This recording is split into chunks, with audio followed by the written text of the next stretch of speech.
नमस्कार दोस्तों, कैसे आप सभी लोग। आज तारीख 30 अगस्त 2024 से दिन शुक्रवार। हिंदी तिथि की बात करें तो आज भाद्रपद माह के कृष्ण पक्ष की द्वादशी तिथि है। एक बार फिर से हाजिर हो गए दोस्तों आपके सामने राजस्थान की आज की 40 और गर्मा गर्म बड़ी खबरों को लेकर। बताएंगे आपको सभी खबरों के बारे में विस्तार से, लेकिन उससे पहले आज की बड़ी खबरों पर, मुख्य समाचारों पर, टॉप हेडलाइंस पर एक नजर डाल लेते हैं। स्कूटी लैपटॉप खरीदने में देरी तो सरकार अब आपको रुपए देगी। गर्भवती महिला, किसान, आदिवासियों से जुड़ी स्कीम में भी कैश दिया जा सकेगा। बताएंगे दोस्तों आपको आमजन से जुड़ी बड़ी खबर के बारे में। दोस्तों कैबिनेट की बैठक में लिए गए कई बड़े फैसले। डेथ ग्रेचुइटी 20 से 25 लाख की। डीजे कोर्ट के 2 से ज्यादा बच्चे वाले कार्मिकों को प्रमोशन में राहत। किसान, एमएसएमई, शिक्षा और मेडिकल समेत लिए गए बड़े फैसले। इसके साथ ही दोस्तों राजस्थान में उपचुनाव से पहले राजकुमार रोत को रिझाने में क्यों लगे हैं भाजपा प्रभारी राधा मोहन दास अग्रवाल। बताएंगे दोस्तों आपको इसके पीछे के सियासी मायने। वही दोस्तों कंगना रनौत के किसानों के ऊपर दिए गए बयान पर अब राजस्थान बीजेपी ने भी जताई आपत्ति। कहा अन्नदाता का अपमान बर्दाश्त नहीं करेंगे। इसके साथ ही करणी सेना की बीजेपी को खुली चुनौती। बोले 2 शर्तें नहीं मानी तो उपचुनाव में भुगतेगी पार्टी। वही दोस्तों राजस्थान को भारी बारिश से मिली राहत। 2 सितंबर से फिर शुरू होगा बारिश का सिलसिला। बताएंगे दोस्तों आपको मौसम से जुड़ी बड़ी खबर। इसके साथ ही 12 देशों के एयर चीफ आएंगे जोधपुर। तेजस सुखोई के साथ एक दूसरे देश के फाइटर प्लेन उड़ाएंगे। एयरफोर्स का सबसे बड़ा अभ्यास तरंग शक्ति। इसके साथ ही दोस्तों राजस्थान के इस जिले में बिल नहीं चुकाने वालों पर सख्ती। 35 कनेक्शन काटे। 223 उपभोक्ताओं से 16 लाख से ज्यादा रुपए की वसूली। बताएंगे दोस्तों आपको प्रदेश की 40 बड़ी खबरों के बारे में विस्तार से, लेकिन उससे पहले अगर अभी तक आपने चैनल को सब्सक्राइब नहीं किया तो सबसे पहले चैनल को सब्सक्राइब कर दे, वीडियो को लाइक कर दे और अपना कमेंट जरूर कर दीजिएगा। नमस्कार दोस्तों, कैसे आप सभी लोग। आज की पहली और बड़ी खबर, स्कूटी लैपटॉप खरीदने में देरी तो सरकार रुपए देगी। गर्भवती महिला, किसान, आदिवासियों से जुड़ी स्कीम में भी कैश दिया जा सकेगा। देखिए दोस्तों, राज्य सरकार ने लोगों को सीधे लाभ वाली योजनाओं को लेकर एक नई व्यवस्था लागू की है। अब सरकार ने डायरेक्ट बेनिफिट ट्रांसफर यानी कि डीबीटी के तहत खातों में पैसे ट्रांसफर करने से लेकर योजनाओं में चीजें खरीद कर देने के नए प्रावधान लागू किए हैं। वित्त विभाग ने इसके लिए नई व्यवस्था लागू करते हुए सर्कुलर जारी किया है। छात्र छात्राओं को लैपटॉप, साइकिल, स्कूटी देने में देरी पर खाते में सीधे पैसे भेजने का विकल्प भी रहेगा। सीधा पैसा भेजने के लिए वित्त विभाग के IT प्लेटफॉर्म, IT विभाग के डीबीटी इंजन, आधार आधारित ई-वॉलेट का उपयोग किया जाएगा। वहीं वित्त विभाग के नए आदेशों के मुताबिक राज्य सरकार की अलग अलग योजनाओं के चयनित लाभार्थियों को गैर नकदी लाभ बांटने के 2 विकल्प रहेंगे। विभागीय सामग्री या चीजें टेंडर से खरीदकर बांटने या ई वाउचर देने में से एक विकल्प चुन सकेंगे। इसके लिए संबंधित विभागों को वित्त विभाग को ये बताना होगा कि वो टेंडर जारी करके सामान बांटेंगे या ई वाउचर देंगे। तो चलिए दोस्तों आपको कुछ ऐसी योजनाओं के बारे में बताते हैं जिनमें सीधा लाभ दिया जाता है। देखिए, किसानों को ड्रिप, फव्वारे, कृषि उपकरण खरीदने पर मिलने वाली सब्सिडी भी सीधे लाभ वाली योजनाओं में शामिल है। किसानों को मिनी बीज किट बांटने की स्कीम, स्कूली छात्रों को स्कूटी और साइकिल देने की योजना, मेरिटोरियस स्टूडेंट्स को लैपटॉप देने की स्कीम, गर्भवती महिलाओं को दी जाने वाली सहायता, आदिवासी कल्याण की योजनाओं में दिए जाने वाले सीधे लाभ, कैश बेनिफिट ट्रांसफर की सभी योजनाएं सीधे लाभ वाली योजनाओं में शामिल है। 5 दिन तक नहीं बनेंगे पासपोर्ट। टेक्निकल मेंटेनेंस के चलते पासपोर्ट सेवा पोर्टल रहेगा बंद। 2 सितंबर तक नहीं होंगे वॉक इन इंटरव्यू। देखिए दोस्तों, टेक्निकल मेंटेनेंस के चलते अगले 5 दिन तक पासपोर्ट से जुड़े कामकाज नहीं होंगे। पासपोर्ट सेवा पोर्टल बीते दिन यानी 29 अगस्त की रात 8 बजे से 2 सितंबर सुबह तक बंद कर दिया गया। इस कारण क्षेत्रीय पासपोर्ट कार्यालय जयपुर से जुड़े सभी पासपोर्ट सेवा केंद्र पर वॉक इन इंटरव्यू बंद रहेंगे। आज यानी शुक्रवार को जिन आवेदकों को इंटरव्यू के लिए तारीख दी गई है, उन्हें पासपोर्ट ऑफिस द्वारा नई तारीख देकर सूचना दी जाएगी, जिसके बाद नई तारीख पर इनका इंटरव्यू होगा। दिव्यांगजनों को जारी होंगे डिजिटल पत्र, UID कार्ड। पाली में 3 से 30 सितंबर तक लगेंगे कैंप। देखिए दोस्तों, दिव्यांगजनों का पंजीकरण बढ़ाने और दिव्यांगजनों को डिजिटल पत्र और UDID कार्ड जारी कर विभागीय योजनाओं से लाभान्वित करने के उद्देश्य से पाली जिले में 3 सितंबर से UDID दिव्यांगजन शिविरों का आयोजन किया जाएगा। जिला कलेक्टर LN मंत्री ने बताया कि दिव्यांगों का पंजीकरण बढ़ाने और दिव्यांगजनों को डिजिटल पत्र और UDID कार्ड जारी कर विभागीय योजनाओं से लाभान्वित किए जाने को लेकर पाली जिले में 3 से लेकर 30 सितंबर तक UDID दिव्यांगजन शिविरों का आयोजन किया जाएगा। अतिरिक्त जिला कलेक्टर भवानी सिंह पवार ने बताया कि दिव्यांगजन शिविरों में 3 सितंबर को रानी, 6 सितंबर को बाली में, 9 सितंबर को देसूरी में, 11 सितंबर को मारवाड़ जंक्शन में, 20 सितंबर को रोहट में, 23 सितंबर को सुमेरपुर में, 25 सितंबर को सोजात और 30 सितंबर को पाली में UCID दिव्यांगजन शिविरों का आयोजन किया जाना प्रस्तावित है।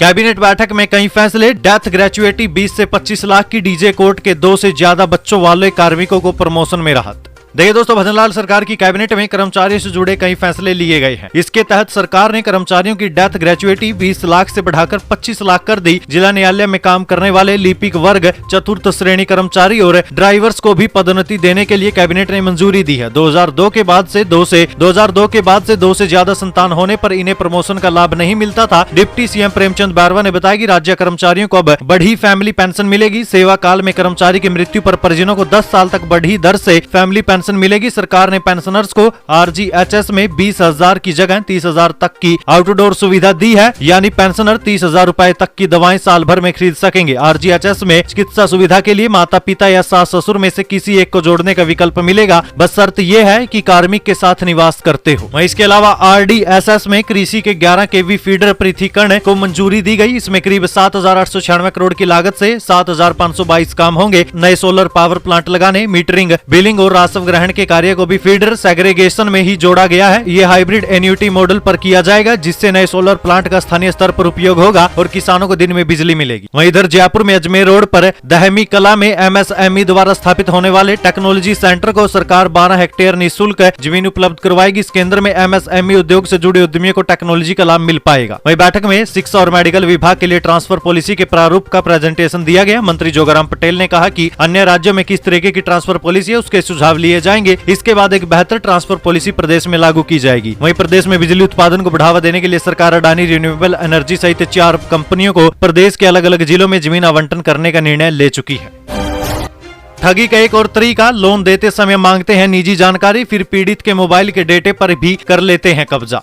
देखिए दोस्तों, आए दिन साइबर ठगी के नए नए तरीके सामने आते हैं। अब मोबाइल ऐप के माध्यम से कुछ मिनट में ही लोन देने के नाम पर ठगी के मामले सामने आए हैं। ठगों ने युवक को 83 से कम लोन दिया और ज्यादा रुपए लौटाने के लिए दबाव बनाया। ठगों ने युवक के फर्जी अश्लील फोटो भी तैयार कर लिए और पैसे नहीं देने पर ये फोटो उसके रिश्तेदारों को भेजने तक की धमकी दे डाली। पुलिस ने अब इस मामले में केस दर्ज कर लिया। वहीं दोस्तों, आपकी जानकारी के लिए बता दें, लोगों को इस तरीके की ऐप पर अपनी निजी जानकारी के साथ मोबाइल की किसी भी तरीके की जानकारी साझा नहीं करनी चाहिए। इस तरीके के ऐप पर लोन के लिए आवेदन के समय आवेदक की निजी जानकारी मांग ली जाती है। साथ ही मोबाइल की गैलरी, लोकेशन और कॉन्टैक्ट डिटेल भी साझा करने को कहा जाता है। यदि इनमें से किसी भी डिटेल को आप नहीं देते तो आपको लोन नहीं मिलता है। ठग आवेदक की ओर से दिए गए डेटे से उसके फोटो ले लेते हैं, फिर अलग अलग ऐप के माध्यम से इन फोटो को अश्लील फोटो में बदल देते हैं। इसके बाद इन फोटो को आवेदक के रिश्तेदारों के मोबाइल नंबर पर भेजने की धमकी देते हैं। इससे आवेदक दबाव में आ जाता है और ठगी का शिकार हो जाता है। ऐसे बहुत से मामले हुए हैं। खास बात यह है कि बदमाश एक ऐप को 1-2 महीने तक ही चलाते हैं, फिर नया ऐप लॉन्च कर देते हैं। तो दोस्तों, आप इन लोगों से बचकर रहिए। जो ऐसी फर्जी ऐप होती है जो लोन देती है लेकिन वो लोन नहीं दे रही, वो आपकी जिंदगी के साथ खिलवाड़ करते हैं। आपसे पैसा ऐंठने के लिए वो आपकी निजी जानकारी का इस्तेमाल करते हैं, आपकी फोटोज का इस्तेमाल करते हैं, आपको ब्लैकमेल करके आपका पैसा ऐंठते हैं। तो ऐसे फर्जी ऐप से बचकर रहिएगा। NDTV कॉन्क्लेव में UDH मंत्री झावर सिंह खर्रा का दावा, गहलोत सरकार में जारी हुए 7,000 करोड़ के पट्टे का घोटाला, सरकार करेगी जांच। देखिए, बीते दिन प्रदेश की राजधानी जयपुर में NDTV का बिजनेस आइकन कॉन्क्लेव आयोजित हुआ था, जिसमें रेजिडेंट एडिटर हर्षा कुमारी के साथ बातचीत करते हुए UDH मंत्री झावर सिंह खर्रा ने अपना सियासी अनुभव शेयर किया। उन्होंने बताया, मेरे पिता राजस्थान सरकार में मंत्री रहे, लेकिन मैं राजनीति में नहीं आना चाहता था। हालांकि पिता की सियासी पारी के बाद कार्यकर्ताओं की अनदेखी के चलते मुझे राजनीति में कदम रखना पड़ा। वहीं खर्रा ने कहा कि जीरो टॉलरेंस की कीमत चुकानी पड़ती है, लेकिन मैं नफा नुकसान की परवाह नहीं करता। सिस्टम को ठीक करने की कोशिश है। जयपुर विकास प्राधिकरण में ACB की रेड के बाद पकड़े गए लोगों के साथ उनके अधिकारी को भी निलंबित किया गया। सरकारी तंत्र में नियम कायदे बहुत साफ नहीं होते, इसी वजह से परेशानी होती है। वहीं मंत्री ने ये भी बताया कि उनका फोकस अपने विभाग का काम ऑनलाइन करने पर है। पिछली सरकार में 13 लाख से अधिक पट्टे जारी हुए, जिससे सरकारी खजाने में 7,000 करोड़ रुपए आए, लेकिन किसी भी नागरिक को 501 में पट्टा नहीं मिला। जनता का पैसा कहां गया, उसकी हम जांच करवा रहे हैं। जल्दी ही गूगल के नक्शे को मान्यता देकर पट्टों के सत्यापन करेंगे। राजस्थान में उपचुनाव से पहले ही राजकुमार राउत को रिझाने में क्यों लगे हैं भाजपा प्रभारी राधा मोहन दास अग्रवाल। देखिए दोस्तों, प्रदेश में विधानसभा की खाली हुई 6 सीटों पर उपचुनाव की तैयारी चल रही है। भाजपा, कांग्रेस, भारत आदिवासी पार्टी के साथ साथ हनुमान बेनीवाल की राष्ट्रीय लोकतांत्रिक पार्टी भी चुनावी तैयारी में जुटी हुई है। अब लोकसभा चुनाव में RLP और भारत आदिवासी पार्टी ने कांग्रेस के साथ मिलकर चुनाव लड़ा था, लेकिन विधानसभा उपचुनाव में सभी दल अलग अलग चुनाव लड़ने की तैयारी में जुटे हैं। इस बीच राजस्थान के भाजपा प्रभारी राधा मोहन दास अग्रवाल के बांसवाड़ा सांसद राजकुमार राउत पर दिए बयान ने प्रदेश की सियासत में एक दूसरा ही रंग भर दिया। उदयपुर के दौरे पर आए भाजपा प्रभारी प्रभारी राधा मोहन दास अग्रवाल ने बांसवाड़ा सांसद राजकुमार रोत की तारीफ की, साथ ही उन्हें बीजेपी के पाले में लाने की कोशिश भी की। राधा मोहन दास अग्रवाल ने राजकुमार रोत को लेकर कहा, वो नौजवान है, समाज में जागरूकता पैदा करने की कोशिश करें, लेकिन उनको धीरे धीरे समझ में आ जाएगा कि वो जो काम करना चाहते हैं वो कांग्रेस की गोद में बैठकर नहीं होने वाला, ये काम पीएम मोदी के नेतृत्व में होते हैं। राधा मोहन दास अग्रवाल ने आगे कहा, आदिवासी विकास के जितने भी काम हुए वो पीएम के कारण हुए हैं। साथ ही उन्होंने ये भी कहा कि हम चाहते हैं कि राजकुमार रोत बड़े नेता बने। राधा मोहन दास अग्रवाल के इस बयान ने प्रदेश की सियासत में एक नई चर्चा को जन्म दे दिया है। अब 25 सितंबर से नहीं होगी सर्दी की छुट्टियां, राजस्थान के शिक्षा मंत्री दिलावर ने जारी किया नया फरमान। देखिए दोस्तों, शिक्षा मंत्री का कहना है कि 25 से लेकर 31 दिसंबर तक की छुट्टियां होती थी, अब हमने ये कर दिया है कि सर्दी पड़ेगी तभी छुट्टी होगी, चाहे वो 1 जनवरी से हो या 5 जनवरी से हो, समय देखकर छुट्टियां होगी। पहले क्या था कि सर्दी पड़े या ना पड़े छुट्टी देनी थी, इसकी वजह से काफी नुकसान होता था। मदन दिलावर ने पत्रकारों से बातचीत के दौरान ये बात कही है। अब दोस्तों, आपका इस पर क्या विचार है? आप इस पर क्या कहना चाहेंगे? क्या छुट्टियां जिस तरीके से पहले होती थी उसी तरीके से होनी चाहिए, या जिस तरीके से अब कहा जा रहा है कि मौसम को देखकर या समय को देखकर छुट्टियां दी जाएगी, उसके ऊपर आपका क्या कहना है? अन्नदाता का अपमान बर्दाश्त नहीं, कंगना रनौत के बयान पर बोले केंद्रीय मंत्री, किसानों की बदहाली कांग्रेस की वजह से। देखिए, हाल ही में कंगना रनौत अपने बयानों के लिए सुर्खियों में है। हिमाचल प्रदेश की मंडी की सांसद कंगना रनौत ने एक इंटरव्यू के दौरान किसानों को लेकर बड़ा बयान दिया था। साथ ही कहा था कि किसान आंदोलन में बांग्लादेश जैसी हालत हो जाती। उनके इस बयान पर बीजेपी ने भी आपत्ति जताई और इसके लिए एक नोट जारी किया है कि उनके इस बयान से पार्टी सहमत नहीं है। इस बयान को कंगना रनौत का निजी बयान बताया गया। इसके बाद कंगना रनौत की सोशल मीडिया पर खूब आलोचना हुई है। वहीं अब केंद्रीय राज्य मंत्री भागीरथ चौधरी ने भी कंगना रनौत के बयान पर असहमति जताई। उन्होंने कहा कि अन्नदाता का किसी भी तरीके से अपमान बर्दाश्त नहीं किया जा सकता। केंद्रीय मंत्री भागीरथ चौधरी ने कंगना रनौत के इस बयान से अनभिज्ञता जताई है। उन्होंने कहा कि देश में जो किसानों की बदहाली है इसके लिए कांग्रेस जिम्मेदार है। उन्होंने कहा कि राहुल गांधी उस भारत में भारत जोड़ो यात्रा निकालते जो पहले से ही जुड़ा हुआ है। असल में वो जोड़ने का काम नहीं बल्कि तोड़ने का काम कर रहे हैं। कांग्रेस एमएलए रफीक खान का गिरेबान पकड़ा, गला दबाकर जमीन पर गिराया, फरियादी बनकर पहुंचे युवक ने की मारपीट। देखिए दोस्तों, युवक का नाम विकास चौधरी है। जयपुर में एक विधायक जी के घर है फरियादी बनकर आए महिला स्वास्थ्य कर्मी के पति ने उनके गिरेबान पर हाथ डाल दिया। सूत्रों का कहना है कि गला तक दबाकर उन्हें नीचे तक गिरा दिया। तब उनके कार्यकर्ता ने युवक को कूट दिया, पुलिस ले गई। जयपुर के आदर्श नगर विधानसभा सीट से विधायक विधानसभा में विपक्ष के चीफ रफीक खान के साथ मारपीट का मामला सामने है। खबर के मुताबिक उनके घर के बाहर उनके साथ मारपीट की गई। आवास बनी पार्क में है, जहाँ पर सुबह जब रफीक खान इधर से निकलने लगे तो कुछ विवाद हुआ और एक महिला और उसके पति से कहासुनी हो गई। पुलिस को ठीक करना होगा, जयपुर में पुलिस ऑफिसर्स कॉन्फ्रेंस में बोले सीएम भजनलाल शर्मा। देखिए, मुख्यमंत्री भजनलाल शर्मा ने कहा कि प्रदेश की पुलिस को ठीक किए जाने की आवश्यकता है। मुख्यमंत्री ने राजधानी जयपुर में राज्य के पुलिस अधिकारियों के 2 दिन के सम्मेलन का उद्घाटन करते हुए पुलिस के कामकाज से जुड़े मुद्दों पर अपना पक्ष रखा और सुझाव भी दिए। मुख्यमंत्री ने उम्मीद जताई है कि 2 दिन की कार्यशाला में अपराध नियंत्रण से संबंधित सभी गंभीर मुद्दों पर चर्चा होगी। उन्होंने कहा कि मौजूदा समय में अपराध की स्थिति बदल गई है और बदलती हुई परिस्थिति में पुलिस को भी बदलना होगा। करणी सेना की बीजेपी को खुली चुनौती, बोले 2 शर्तें नहीं मानी तो उपचुनाव में भुगतेगी पार्टी। देखिए, राजपूत करणी सेना के राष्ट्रीय अध्यक्ष महिपाल मकराना 1 दिवसीय दौरे पर अलवर पहुंचे थे। अलवर में राजपूत समाज और करणी सेना के लोगों ने माला और साफा पहनाकर उनका स्वागत किया। एक निजी होटल में उन्होंने मीडिया से बातचीत में कहा कि राजपूत समाज किसी भी पार्टी का बंधुआ मजदूर नहीं है। उन्होंने कहा कि समाज ने बीजेपी को सींचा है और पार्टी को मजबूत बनाया। बीजेपी के नेताओं ने समाज का टिकट काटा। भाजपा नेता राजेंद्र राठौड़ ने भाजपा में जितना काम किया उसका नतीजा भी गलत मिला। राज्यसभा चुनकर गए बिट्टू सिंह 4 महीने पहले भाजपा में आए और उनके क्या काम देखकर उन्हें टिकट दिया गया। उन्होंने कहा कि पूर्व मुख्यमंत्री भेरू सिंह शेखावत के बाद समाज के नेता राजेंद्र राठौड़, जिनका राजपूत समाज समर्थन करता है और उन्हीं के आदेश पर एक तरफा वोट भी करता है। उन्होंने कहा कि महिपाल मकराना और राजपूत समाज का युवा किसी का गुलाम नहीं, राजनीतिक बेड़ियां तोड़ने के लिए देश में निकले हैं। राजपूत समाज ने देश के लिए हमेशा लड़ाई लड़ी है और समाज ने राजनीति भी की है। उन्होंने गैंगवार पर कहा कि अगर कोई एक बार चैलेंज कर ले फिर पता चल जाएगा कि कौन कमजोर है और कौन ताकतवर। राजपूत समाज के लिए लड़ाई लड़ता हूँ। राजेंद्र राठौड़ के लिए प्रभारी ने जो शब्द कहे उसके लिए प्रभारी माफी मांगे और सरकार उसको हटाए। पार्टी प्रभारी पर कार्रवाई नहीं हुई तो राजस्थान उपचुनाव और हरियाणा चुनावों में भाजपा परिणाम भुगतने को तैयार रही। मोदी सरकार की बड़ी सौगात, पश्चिमी राजस्थान की बदलेगी तस्वीर, युवाओं को मिलेगा रोजगार। देखिए, पीएम नरेंद्र मोदी की अध्यक्षता में आर्थिक मामलों की कैबिनेट समिति की बैठक हुई थी। 12 नए स्मार्ट इंडस्ट्रियल सिटी को मंजूरी दे दी गई। इसमें जोधपुर और पाली भी शामिल है। 1578 एकड़ में ये सिटी विकसित होगी। पश्चिमी राजस्थान की तस्वीर बदल जाएगी, युवाओं को रोजगार मिलेगा। पश्चिमी राजस्थान की टेक्सटाइल, हैंडीक्राफ्ट और एग्रो इंडस्ट्री मुख्य रूप से प्रभावित होगी। राष्ट्रीय औद्योगिक गलियारा विकास कार्यक्रम के तहत 28,602 करोड़ रुपए का निवेश होने की उम्मीद है। मुख्यमंत्री भजनलाल शर्मा ने भी पीएम मोदी का इन बातों को लेकर आभार व्यक्त किया। राजस्थान में वाहन चालकों के लिए एक अच्छी खबर, अब नए वाहन के लिए ले सकेंगे अपनी पुरानी गाड़ी का नंबर। देखिए, राजस्थान में अब अधिकृत स्क्रैप सेंटर पर स्क्रैप किए पुराने वाहन का पंजीयन क्रमांक, रजिस्ट्रेशन नंबर नए वाहन को आवंटित किया जा सकेगा। परिवर्तित बजट घोषणा वर्ष 2024-25 में वाहन रजिस्ट्रेशन नंबर रिटेंशन की सुविधा को वाहन स्क्रैप करवाए जाने पर प्रदान किए जाने की घोषणा की गई थी। परिवहन और सड़क सुरक्षा आयुक्त मनीषा अरोड़ा ने बताया कि बजट घोषणा के अनुसार अब वाहन मालिक अपने पहले के पंजीकृत वाहन पंजीयन क्रमांक को नए खरीदे वाहन पर रिटेन कर सकते हैं। इस संबंध में परिवहन और सड़क सुरक्षा विभाग ने आदेश जारी कर दिया है। यानी जो आपका पुराना वाहन था उसको स्क्रैप करवाने के बाद उसका नंबर आप अपने नए वाहन पर लगवा सकते हैं, वही नंबर आपके नए वाहन पर आ जाएगा। भजनलाल सरकार 8 महीने बाद भी नहीं कर पाई 100 से अधिक टॉप ब्यूरोक्रेट्स का तबादला, बताएंगे दोस्तों आखिर क्यों। देखिए, राज्य में सरकार किसी भी दल की हो, नौकर साहब वहीं रहते हैं। सरकार बदलने पर तबादले जरूर बड़े स्तर पर होते हैं, लेकिन भाजपा सरकार आने के बाद तमाम बड़े विभागों में पूर्ववर्ती कांग्रेस सरकार के समय लगाए अधिकारी ही लगे हैं। लेकिन ये अधिकारी पिछली सरकारों की परंपराओं को देखते हुए तबादले के इंतजार में विभागों में मन लगाकर काम भी नहीं कर पा रहे। वहीं विभागीय सूत्रों के मुताबिक तो उच्च अधिकारी बड़े फैसले ये कहते हुए नहीं ले रहे कि कभी भी तबादला हो सकता है। इसी सोच की वजह से विभागों में काम प्रभावित हो रही है। राज्य की नई सरकार को 8 महीने से ज्यादा समय हो चुका। विधानसभा में भी विपक्ष तंज कस चुका है कि पूर्ववर्ती कांग्रेस सरकार के कामों में खोट निकाल रहे हैं, लेकिन बजट बनाने से लेकर कई अधिकारी अब भी पिछली सरकार के समय से ही काम संभाल रहे हैं। उन्हें बदल तक नहीं सके, फिर किस बात की कमी निकाल रहे हैं। इन अधिकारियों में IAS, IPS और IFS हैं। इन अधिकारियों की तबादला सूची की चर्चा भी विधानसभा के बजट स्तर से पहले से चल रही है। राजस्थान के किसानों के लिए भजनलाल सरकार ने दी बड़ी खुशखबरी।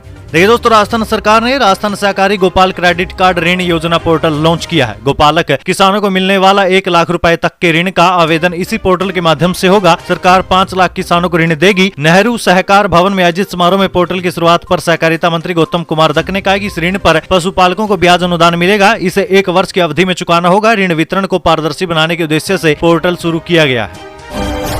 कैंसर से देश में 3 वर्षों में 22 लाख लोगों की मौत, गरीबों को मिलेगा अब कैंसर अस्पताल में मुफ्त इलाज। देखिए दोस्तों, मानव शरीर में कब किसे कौन सी बीमारी जकड़ ले ये कोई नहीं जानता। कई बार चिकित्सा के अभाव में इंसान की असमय मृत्यु हो जाती है। इनमें से कई बीमारियां ऐसी भी होती है जिनके नाम से इंसान को डर लगता है। वे बीमारी के प्रभाव में घुट घुट कर मरने लगते हैं। कई बार यही घुटन उस इंसान की मृत्यु का कारण बनती है। ऐसी घातक प्राणलेवा बीमारी है कैंसर। ऐसे लोगों को कैंसर से बचाने के लिए बिहार के चंपारण निवासी युवा उद्यमी और समाजसेवी रूपेश पांडे ने अपने शहर में क्रांतिकारी कदम उठाया। पांडे ने शहर में अत्याधुनिक सुविधाओं से सुसज्जित 500 बेड का कैंसर अस्पताल खोलने की घोषणा की। वहीं दोस्तों, विशेषज्ञों के अनुसार कैंसर में दुनिया भर में हर साल लगभग 10 मिलियन लोग यानी 1 करोड़ लोग असमय मृत्यु को प्राप्त हो जाते हैं। WHO के अनुसार भारत में पिछले 3 वर्षों में 22 लाख लोग कैंसर से मर चुके हैं, यानी हर दिन लगभग 2160 मौत। चंपारण निवासी पांडे ने हाल ही में इसकी घोषणा की। 2500 किलोमीटर के 8 ग्रीनफील्ड एक्सप्रेसवे की DPR स्वीकृत है। प्रदेश के सड़क नेटवर्क को मिलेगी मजबूती।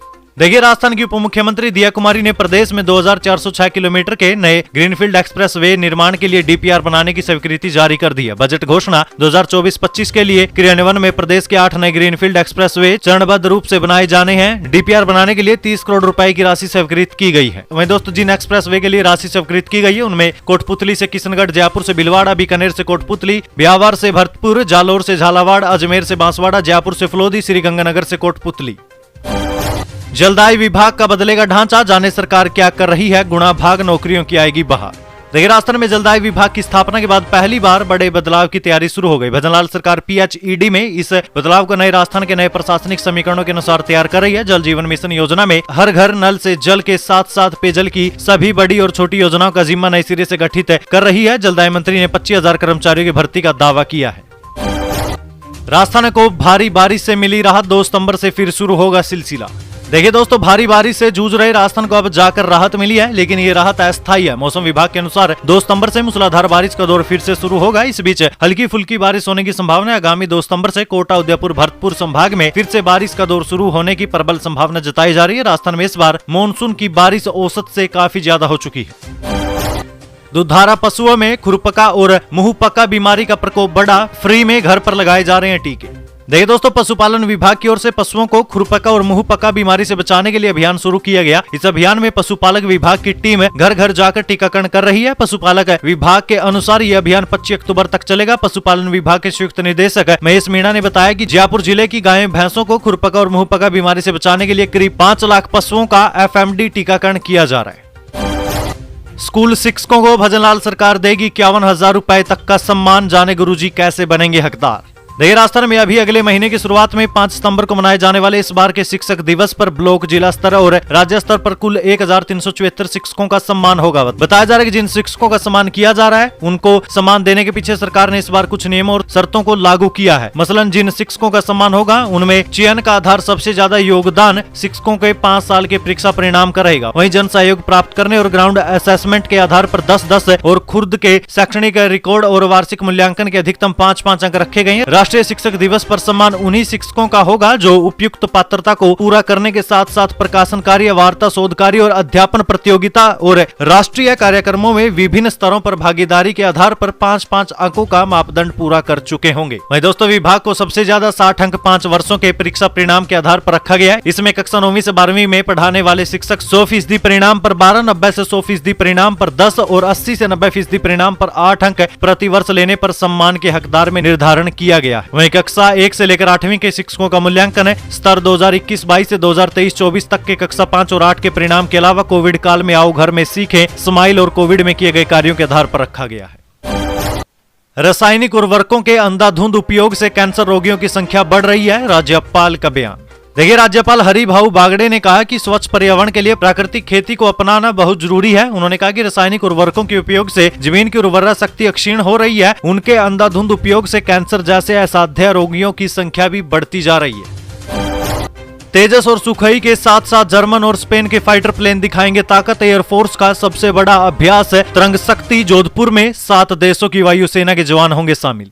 देखिए भारतीय वायुसेना का सबसे बड़ा अभ्यास है तरंग शक्ति, जोधपुर में होने जा रहा है। इसे लेकर तैयारियां पूरी हो चुकी है। इस एक्सरसाइज में 7 देशों के वायुसेना के जवान मौजूद रहेंगे। इस एक्सरसाइज में तेजस और सुखोई समेत अन्य लड़ाकू विमानों के साथ जर्मन और स्पेन एयरफोर्स के फाइटर जेट अपनी ताकत दिखाएंगे। बीते दिन जोधपुर एयरबेस पर अलग अलग देशों के फाइटर जेट और उनके अधिकारी भी पहुंच चुके हैं। शुक्रवार 30 अगस्त यानी आज के दिन इस एक्सरसाइज का शुभारंभ होगा जो 14 सितंबर तक चलेगी।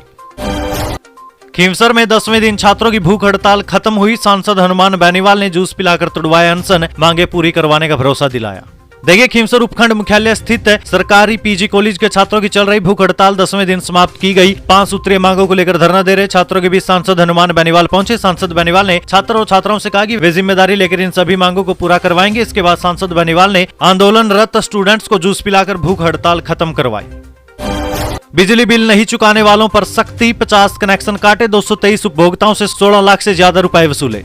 देखिए डिस्कॉम ने वसूली अभियान चलाते हुए बिजली बिल बकायेदारों पर सख्ती करते हुए 35 कनेक्शन काटे। डिस्कॉम ने 223 उपभोक्ताओं से 16,44,000 रुपए की वसूली भी की है। वहीं सहायक अभियंता मनीष दत्ता ने बताया कि आगामी दिनों में भी अभियान के अंतर्गत कार्रवाई की जाएगी। जिन उपभोक्ताओं की बकाया राशि 500 रुपए से ज्यादा है उनसे वसूली की जाएगी। XEN राठौड़ और AEN दत्ता ने बकायेदारों को शीघ्र ही बकाया राशि जमा करवाने की चेतावनी देते हुए कनेक्शन काटने की भी चेतावनी दी है। फैक्ट्री में काम करते 7 बच्चों को करवाया मुक्त। 12 से 13 घंटे सिलाई का काम करते थे, 3,000 रुपए महीना मिलता था।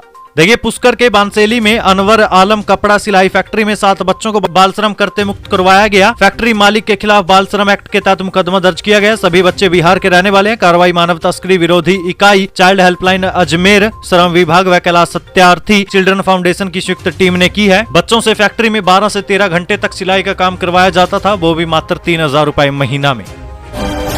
बालोतरा के डोली इलाके में घर, खेत, स्कूल प्रदूषित पानी में डूबे। ग्रामीण बोले समाधान नहीं हुआ तो हाईवे पर उतरेंगे। देखिए राजस्थान के बालोतरा जिले में डोली, अरावा और कल्याणपुर के लोग प्रदर्शन की योजना बना रहे हैं। इलाके के सभी लोग जोधपुर से आने वाले प्रदूषित पानी से परेशान है। ये समस्या 2008 से है लेकिन अभी तक इसका कोई स्थायी समाधान नहीं हो पाए। इसलिए 1 सितंबर को ग्रामीणों ने हाईवे पर प्रदर्शन करने की तैयारी शुरू कर दी है। जयपुर में 40 फीट रोड पर बना दी 8 मंजिला इमारत, सीएम से शिकायत के बाद एक्शन। देखिए मानसरोवर के वार्ड 84 में SFS में 40 फीट सेक्टर रोड के पास ये इमारत बन रही थी जो नियमित है, गलत है। स्थानीय लोगों ने कई बार इसकी शिकायत निगम के अधिकारियों से की लेकिन कोई कार्रवाई नहीं हुई। स्थानीय निवासी ललित चांद गोठिया बताते हैं कि जब से बिल्डिंग निर्माण शुरू हुआ तभी से हमने निगम जोन उपायुक्त को शिकायत की। इसके बाद आयुक्त कार्यालय में शिकायत भी की लेकिन कोई सुनवाई नहीं हुई। सुनवाई नहीं होने के बाद लोगों ने पहले आंदोलन भी किया। SFS रेजिडेंट डेवलपमेंट सोसाइटी के सदस्यों ने धरना भी दिया। 27 अगस्त को डेलीगेशन CMO पहुंचा। CMO से कार्रवाई का आश्वासन दिया गया। वहीं से नगर निगम को आदेश दिए गए। CMO के निर्देशन के बाद निगम के अधिकारी और पुलिस बल ने मौके पर पहुंचकर काम रुकवाया। मेवाड़ और मारवाड़ रेलवे लाइन का होगा जल्द निर्माण। भजनलाल कैबिनेट ने 42 हेक्टेयर भूमि रेलवे को देने का किया फैसला।